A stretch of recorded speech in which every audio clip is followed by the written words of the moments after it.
नमस्ते। आप सभी का आज की FY BA हिंदी पद्य इस विषय की कक्षा में स्वागत है।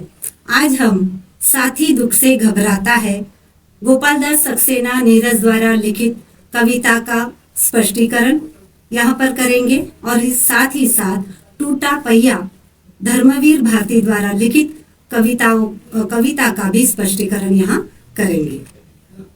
साथी दुख से घबराता है तथा टूटा पहिया कविताओं का स्पष्टीकरण। सर्वप्रथम हम यहाँ पर गोपाल दास सक्सेना, जिन्हें नीरज इस नाम से जाना जाता है, इनका साहित्यिक परिचय इस तासिका के अंतर्गत प्राप्त करेंगे। जन्म 4 जनवरी 1925 को गोपाल दास सक्सेना जी का जन्म इटावा जिले के पुरावली गांव में हुआ था। इनके द्वारा जो प्रकाशित कृतियां हैं वह है संघर्ष, जो कि 1944 में लिखी गई यह कृति है। इसके उपरांत अंतर्ध्वनि 1946 में प्रकाशित हुई है, विभावरी 1948 में, प्राण गीत 1951, दर्द दिया है 1956, बादल बरस गयो 1957, मुक्तकी 1958, दो गीत वह भी 1958 में ही लिखा गया गीत है। नीरज की पाती, यह रचना भी 1958 में ही इसका प्रकाशन हुआ है। गीत भी अगीत भी 1959, आसावरी 1963, नदी किनारे यह कृति भी 1963 में ही प्रकाशित हुई है। लहर पुकारे 1963, कारवां गुजर गया 1964, फिर दीप जलेगा 1970, तुम्हारे लिए 1972 और नीरज की गीतिका 1987। इस तरह से गोपाल दास सक्सेना, जिन्हें नीरज नाम से जाना जाता है, इनका साहित्यिक परिचय जब हम प्राप्त करते हैं तो पता चलता है कि कवि ने अनेक कृतियों का यहाँ पर निर्माण किया है, लेखन किया है। नीरज जी, जिन्होंने अपनी मर्मस्पर्शी काव्य अनुभूति तथा सरल भाषा द्वारा हिंदी कविता को एक नया मोड़ दिया और जब बच्चन जी के बाद नई पीढ़ी को सर्वाधिक अगर किसी ने प्रभावित किया है तो वो है गोपाल दास सक्सेना नीरज। नीरज जी से हिंदी संसार अच्छी तरह परिचित है। नीरज जी के बारे में अलग अलग आलोचक उन्हें अलग अलग नामों से संबोधित करते हैं, जैसे कि उन्हें दिनकर हिंदी के वीणा कहते हैं, तो अन्य जो भाषियों के विचार है वे नीरज जी के संबंध में इस तरह है। कोई उन्हें संत कवि के नाम से पुकारता है तो कोई उन्हें निराश मृत्युवादी मानते हैं। देखा जाए तो गोपाल दास सक्सेना नीरज जी को अपने जीवन में अनेक संघर्षों का सामना करना पड़ा है। संघर्ष किस रूप में? तो उन्होंने कोई एक नौकरी नहीं की है, बल्कि अनेक नौकरियां की है। जैसे कि शुरुआत में इटावा की कचहरी में कुछ समय उन्होंने टाइपिस्ट का काम किया। उसके बाद सिनेमा घर में भी उन्होंने नौकरी की, एक दुकान पर भी नौकरी की। इतना ही नहीं, लंबी बेकारी के चलते नीरज जी ने दिल्ली जाकर सफाई विभाग में टाइपिस्ट की नौकरी की और जब यह नौकरी भी उनकी छूट गई तो उन्होंने DAV, जो कानपुर में स्थित है, इस महाविद्यालय में क्लर्की की नौकरी की है। इसके उपरांत हम लोग देखते हैं कि नीरज जी 1942 में वे हाई स्कूल की जब परीक्षा उन्होंने दी थी तो वो प्रथम श्रेणी में उत्तीर्ण हुए थे और उसके बाद नौकरी करने के साथ साथ नीरज जी ने अपने अगली शिक्षा जारी रखी है। जैसे कि 1949 में इंटरमीडिएट किया है उन्होंने, 1951 में BA की परीक्षा पास की और 1953 में प्रथम श्रेणी में हिंदी साहित्य में MA किया।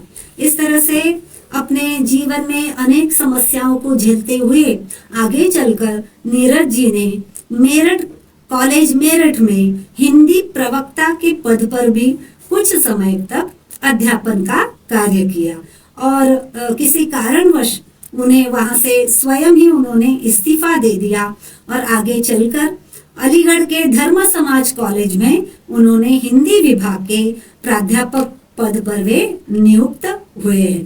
तो ऐसे नीरज जी अनेक पुरस्कारों एवं सम्मानों से सम्मानित हुए हैं।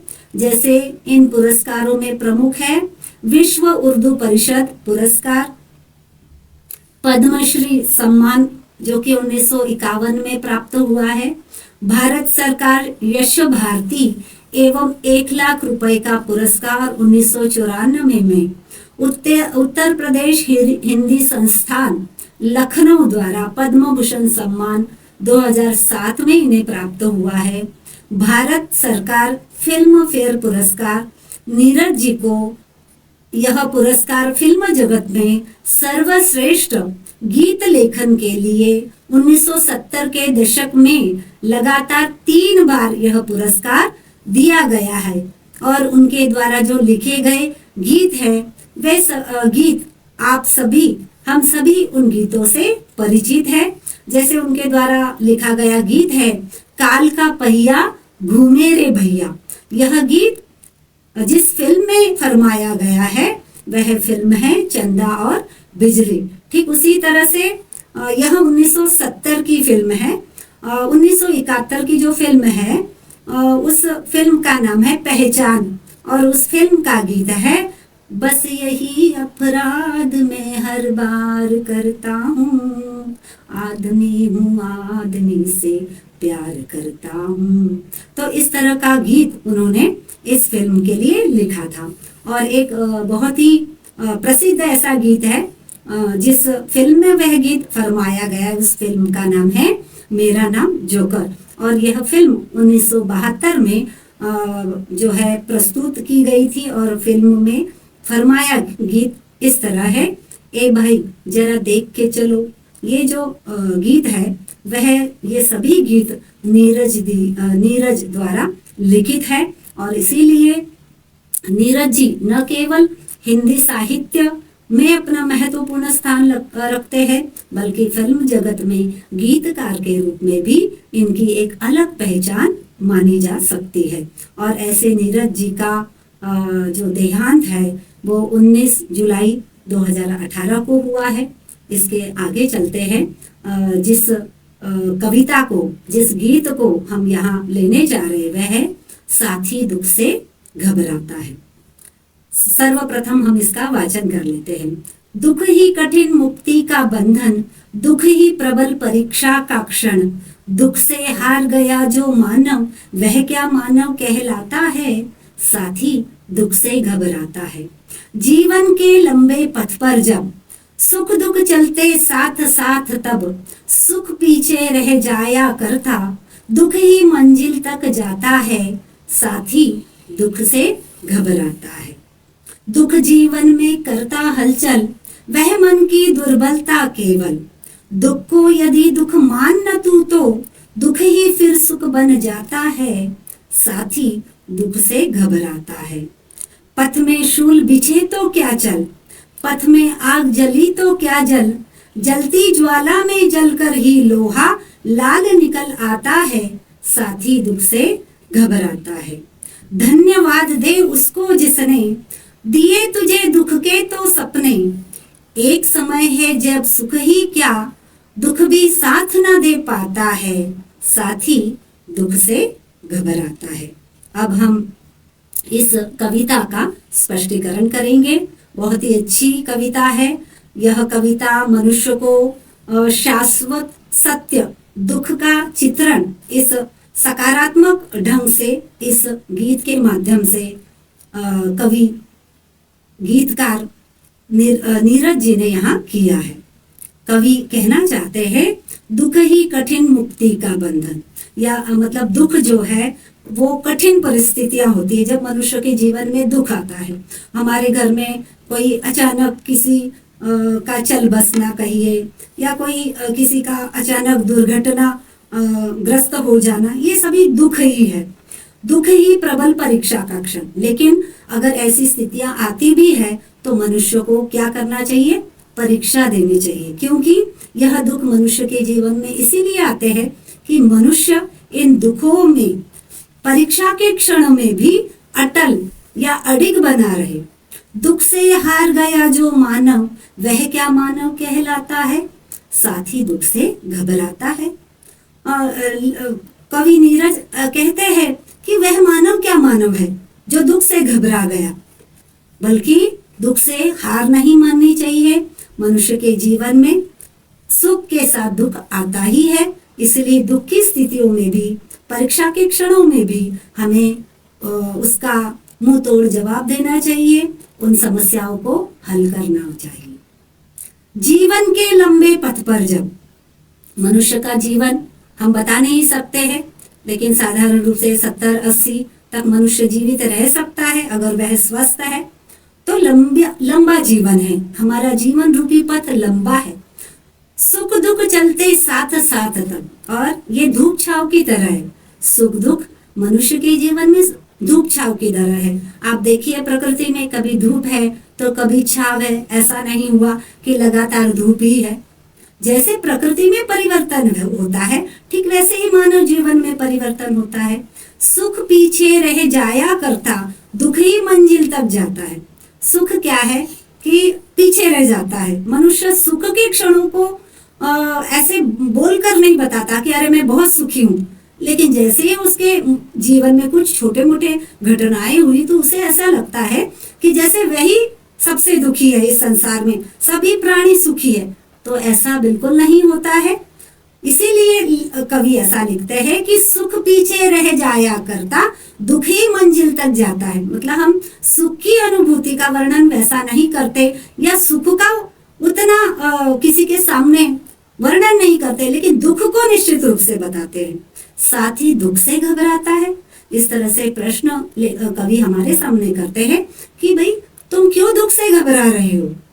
दुख जीवन में करता हलचल। निश्चित रूप से मैं भी इस बात को मानती हूँ कि दुख जैसे ही मनुष्य के जीवन में आता है, मनुष्य विचलित हो जाता है। हलचल उसके जीवन में मच जाती है कि मैं क्या करूं क्या न करूं।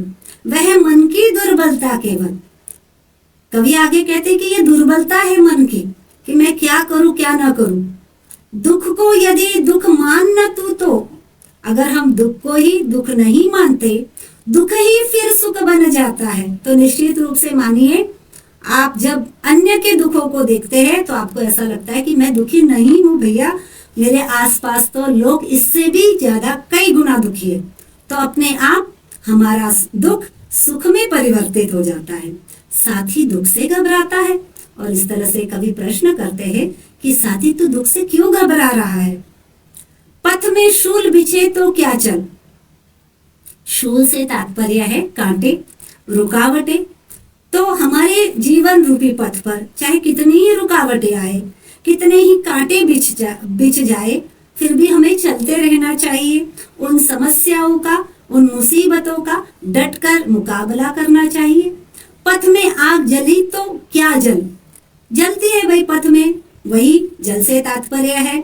फिर वो आग है, यानी कि समस्या है, कठिन समस्या है, हमारी परीक्षा ली जा रही है उन क्षणों में।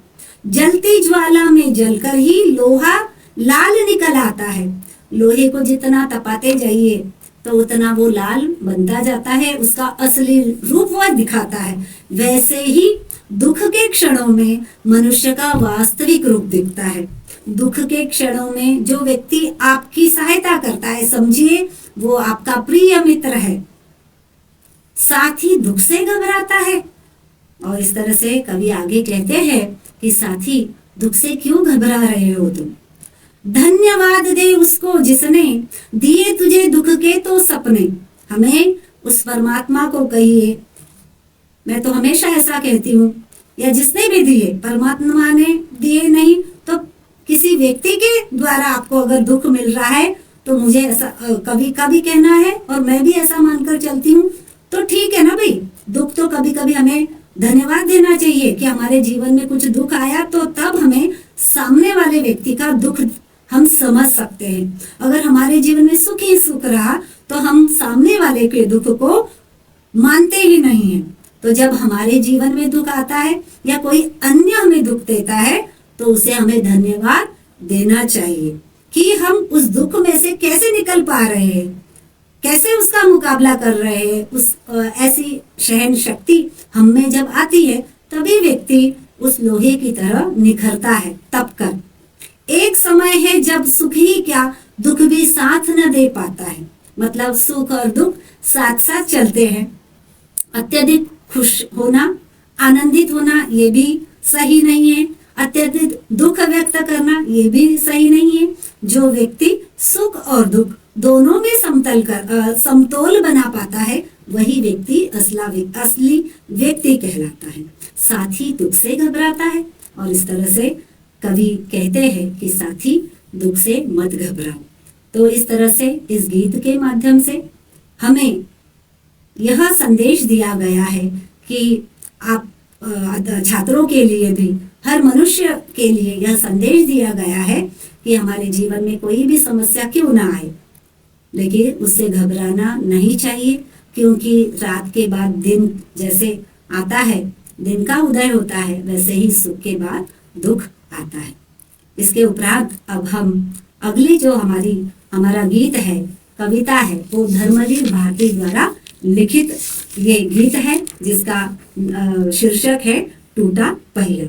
तो हम टूटा पहिया इस गीत को जानने से पूर्व हम धर्मवीर भारती जी के साहित्यिक परिचय से परिचित होना चाहेंगे। तो धर्मवीर भारती जी का जन्म 25 दिसंबर 1926 को इलाहाबाद में हुआ और इन्होंने प्रयाग विश्वविद्यालय से जो अपनी शिक्षा ग्रहण की और सिद्ध साहित्य में आचार्य डॉक्टर धीरेन्द्र वर्मा जी के द्वारा उन्होंने पीएचडी हासिल की। उनके साथ अध्ययन धीरेन्द्र वर्मा उनके गाइड रहे हैं, जिसके द्वारा उन्हें पीएचडी की उपाधि प्राप्त हुई है सिद्ध साहित्य पर। और 1956 ईस्वी में धर्मवीर भारती जी, उनके जीवन में भी हम लोग देखते हैं कि धर्मवीर भारती जो है उनका जो स्वभाव है वो मुक्त हंसी है, साथ ही साथ ताजा फूलों और देश विदेश के लोक गीतों को पसंद करने वाले धर्म भारती जी अध्यापन के क्षेत्र से जुड़ नहीं पाए, उतना समय वे नहीं दे पाए और वे जो है बंबई चले गए, जहां उन्होंने लंबे समय तक धर्मयुग इस पत्रिका का संपादन का कार्य किया। लेकिन इसके पूर्व अगर हम लोग देखें कि धर्मवीर भारती जी ने धर्मयुग इस पत्रिका का संपादन कार्य करने से पूर्व हम देखते हैं कि प्रयाग में एक साहित्यिक संस्था रही है परिमल। इसके कार्यक्रमों और संगोष्ठियों के माध्यम से धर्मवीर भारती में हमें साहित्यकार के जो गुण हैं वो उनमें दिखाई देते हैं और इसीलिए उन्होंने निकष जैसी पत्रिका का भी संपादन कार्य किया है। साथ ही साथ संगम साप्ताहिक करके इस नाम की पत्रिका का भी संपादन कार्य किया है। और इनका जो व्यक्तित्व है, इन बातों को देखने से हमें पता चलता है इनका जो व्यक्तित्व है वह बहुमुखी है। कथा साहित्य में देखें तो उन्होंने गुनाहों का देवता और सूरज का सातवां घोड़ा, ये उनके मुख्य कथा साहित्य में आई हुई कृतियां हैं। काव्य क्षेत्र में धर्मवीर भारती जी का अत्यंत महत्वपूर्ण स्थान रहा है। इनकी काव्य कृतियां अंधा युग और कनुप्रिया को विशेष ख्याति मिली है। अनेक विश्वविद्यालयों के पाठ्यक्रमों में अंधा युग और कनुप्रिया ये पाठ्यक्रम के अंतर्गत रखी गई कृतियां हैं। इनकी अन्य जो काव्य और काव्य नाटक जो है उनमें ठंडा लोहा, अंधा युग, कनुप्रिया, 7 गीत वर्ष, हमारा जो ये टूटा पहिया गीत है धर्मवीर भारती द्वारा लिखित, ये 7 गीत वर्ष इसी काव्य संग्रह से उसका संकलन किया गया है, उसी से वो उद्गृत है। सृष्टि का आखिरी आदमी आदि इनके काव्य संग्रह है। ठीक उसी तरह से भारती जी जो है एक कवि भी है, नाटककार भी है कहानीकार भी है और एक आलोचक, चिंतक होने के साथ साथ, संपादक होने के साथ साथ वे एक उच्च कोटि के निबंधकार भी हैं। और इसीलिए उन्होंने अनेक निबंधों का भी निबंध भी यहाँ पर लिखे हैं, जिसमें उनके अनेक निबंध संकलित हैं, जैसे कि ठेले पर हिमालय, कहीं अनकहीं और पश्चंती आदि। इस तरह से हम लोग देखते हैं कि जैसे मैं पहले ही इसका विवेचन कर चुकी हूँ कि धर्मवीर भारती जी का जन्म इलाहाबाद में होने के कारण वहाँ की सांस्कृतिक साहित्यिक वातावरण ने भारती जी को जो है रचनात्मक विकास के अवसर प्रदान किए हैं, उन्हें सौंपे हैं। जैसे कि मैंने अभी बताया कि परिमल नामक जो वहाँ की संस्था थी, उसके कारण धर्मवीर भारती जी का साहित्यिक व्यक्तित्व निखरा है। इतना ही नहीं तो निकष नाम के पत्र का भी उन्होंने संपादन किया है, और साथ ही साथ धर्मयुग जैसी पत्रिका, जिसका अत्यंत महत्वपूर्ण स्थान न केवल हिंदी साहित्य में रहा है बल्कि संपूर्ण हमारे भारतीय लोग जिस पत्रिका को बड़े चाव से पढ़ते रहे हैं। तो इस तरह से हम लोग देखते हैं कि धर्मयुग के संपादक के रूप में उन्होंने आधुनिक हिंदी पत्रिका को एक नई ऊंचाइयों तक पहुंचा दिया है। ऐसे बहुमुखी प्रतिभा संपन्न कवि धर्मवीर भारती जी ने टूटा पहिया नामक जो है गीत लिखा है, कविता लिखी है, जो हमारे इस FYBA के पाठ्यक्रम में रखी गई है। उसका स्पष्टीकरण अब मैं करती हूँ। उसके पूर्व जैसे मैंने पहली जो हमारा गीत था, साथी दुख से घबराता है, उसका वाचन किया, तो ठीक उसी तरह इस गीत का भी मैं यहाँ प्रथम वाचन करती हूँ। टूटा पहिया। मैं रथ का टूटा हुआ पहिया हूँ, लेकिन मुझे फेंको मत। क्या जाने कब इस दुरूह चक्रव्यूह में अक्षौहिणी सेनाओं को चुनौती देता हुआ कोई दुस्साहसी अभिमन्यु आकर घिर जाए। अपने पक्ष को असत्यम जानते हुए भी बड़े बड़े महारथी अकेली निहत्थी आवाज को अपने ब्रह्मास्त्रों से कुचल देना चाहे, तब मैं रथ का टूटा हुआ पहिया उसके हाथों में ब्रह्मास्त्रों से लोहा ले सकता हूं। मैं रथ का टूटा पहिया हूं, लेकिन मुझे फेंको मत। इतिहास की सामूहिक गति सहसा झूठी पड़ जाने पर क्या जाने सच्चाई टूटे पहियों का आश्रय ले। इस तरह से टूटा पहिया के माध्यम से यह जो कविता है, इसके पूर्व में बता चुकी हूं कि यह कविता, यह गीत 7 गीत वर्ष इस काव्य संग्रह से लिया गया है। और प्रस्तुत गीत में टूटा पहिया एक प्रतीक है। किसका प्रतीक है? एक लघु और उपेक्षित मानव का। कवि ने यहाँ पर महाभारत के मिथकीय प्रसंग चक्रव्यूह में फंसे अभिमन्यु का आधार लेते हुए समाज के उपेक्षित, हीन और लघु मनुष्य के महत्व को प्रतिपादित किया है। कवि क्या कहते हैं? मैं रथ का टूटा पहिया हूं। कि हम देखते हैं कि रथ का जो टूटा पहिया होता है उसे लोग कहते हैं क्या इसका कोई महत्व नहीं है भाई, हम टूटी हुई चीजों को घर से कूड़ा समझ लेते हैं और उसे कबाड़ी को दे देते हैं। लेकिन यहाँ धर्मवीर भारती जी अपने इस गीत के माध्यम से महाभारत में जो चक्रव्यूह में टूटा पहिया था उसको प्रतीकात्मक रूप में यहाँ प्रस्तुत करते हुए कहते हैं, पहिया कहता है कि मैं टूटा, रथ का टूटा हुआ पहिया हूं, लेकिन मुझे फेंको मत, मुझे फेंको मत। उपेक्षित जो लोग हैं, लघु जो व्यक्ति है, उसे भी महत्व देना चाहिए, उन्हें कमजोर मत समझो। क्या जाने कब इस दुरूह चक्रव्यूह में अक्षौहिणी सेनाओं को चुनौती देता हुआ कोई दुस्साहसी अभिमन्यु आकर गिर जाए। हम सभी जानते हैं कि चक्रव्यूह की जो रचना थी वो द्रोणाचार्य जी ने की थी और अभिमन्यु उस चक्रव्यूह में घुसना तो उसमें प्रवेश करना तो जानते थे, लेकिन उससे बाहर निकलना नहीं जानते थे, क्योंकि जब उनके पिता अर्जुन उनकी पत्नी को चक्रव्यूह की जानकारी दे रहे थे तब ये सो गए थे और उनकी माँ सो गई थी और इसीलिए अभिमन्यु वो पूरा कुछ सुन नहीं पाए।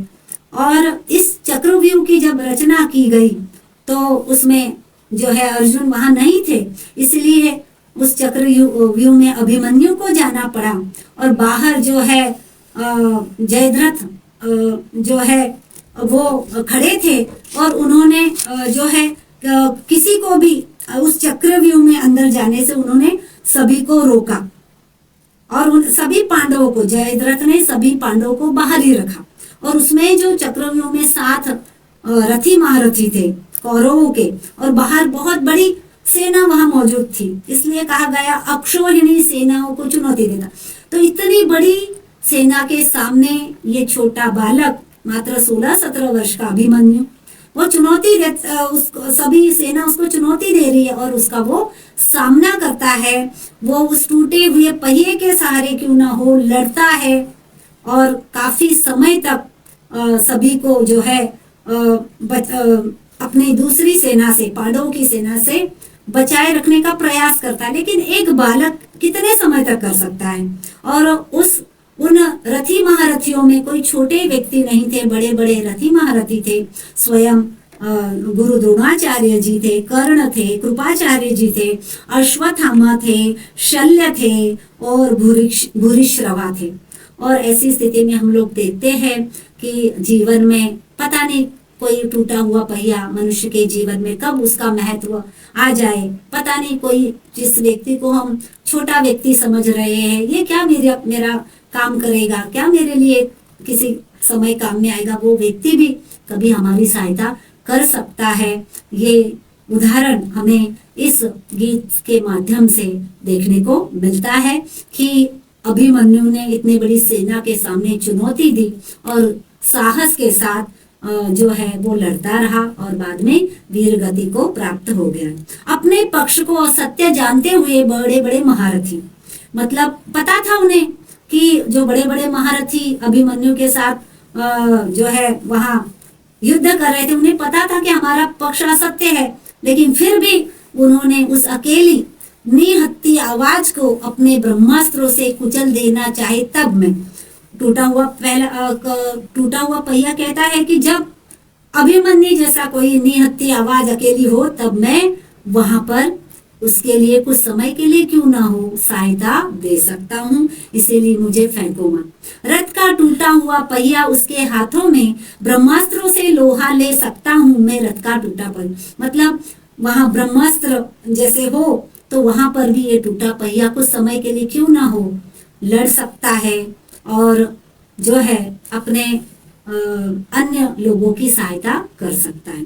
लेकिन मुझे फेंको मत, टूटा पहिया बार बार कहता है कि मुझे फेंको मत, मैं कभी ना कभी आपके लिए उपयोगी साबित हो सकता हूँ। इतिहास की सामूहिक गति सहसा झूठी पड़ जाने पर क्या जाने, सच्चाई टूटे हुए पहियों का आश्रय ले। सचमुच इतिहास अगर झूठ कहने लग जाए ऐसे समय में हमें वो टूटा हुआ पहिया निश्चित रूप से याद दिलाएगा कि कभी ऐसा चक्रव्यूह हुआ था और उसमें अभिमन्यु जैसे छोटे से बालक ने इस टूटे पहिए का आश्रय लेकर जो है वहां पर जो है बड़े बड़े महारथियों के साथ उसने वहां युद्ध किया था और वीर गति को प्राप्त हुआ था, लेकिन वह अंत तक लड़ता ही रहा। इस तरह छात्रों, आपने यहाँ पर 2 गीतों को सुना। पहला साथी दुख से घबराता है जो गोपाल दास सक्सेना नीरज द्वारा लिखित है और दूसरा धर्मवीर भारती द्वारा लिखित टूटा पहिया। आप सभी ने सुना, धन्यवाद।